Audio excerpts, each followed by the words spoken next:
कल कथा में कहा था, परसों की कथा में भी कहा था, गाय, ब्राह्मण और बेटी तीन तुम्हारे दरवाजे पर आए, उनका आदर करिए, सम्मान करिए, सत्कार करिए।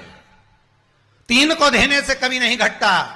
पहले भी कथा में कहा, आज फिर कहते हैं, ब्राह्मण को देने से कभी नहीं घटता।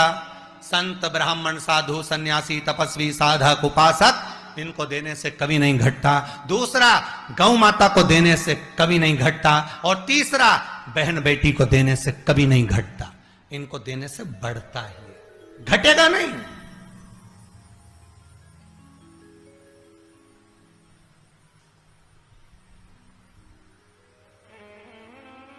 तीनों को देने से कभी नहीं घटता। गाय, ब्राह्मण और बहन बेटी दीजिए, ये घटने वाला नहीं है आपका, बढ़ने ही वाला।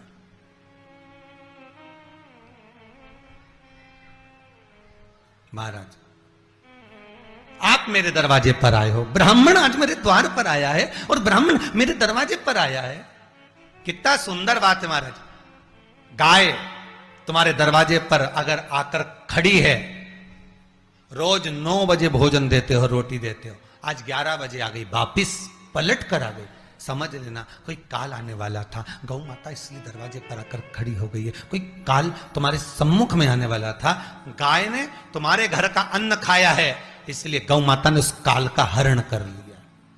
गाय उस काल का हरण कर गई।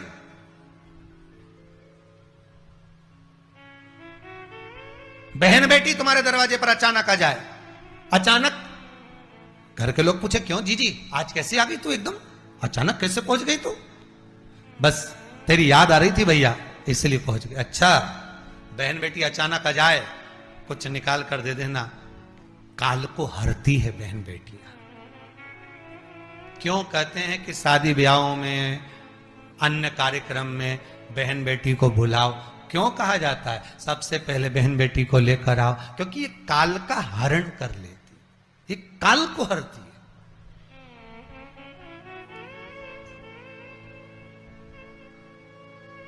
गाय तुम्हारे सामने आ जाए, वो काल का हरण कर रही। बहन बेटी तुम्हारे दरवाजे पर अचानक पहुंच जाए, कुछ दे दीजिए, काल का हरण करती है। संत ब्राह्मण तुम्हारे दरवाजे पर जाए, कुछ दे दीजिए, काल का हरण करते हैं। ब्राह्मण भी तुम्हारे दरवाजे पर पहुंचे, संत, साधु, सन्यासी, तपस्वी, साधक, उपासक दरवाजे पर पहुंच रहा है,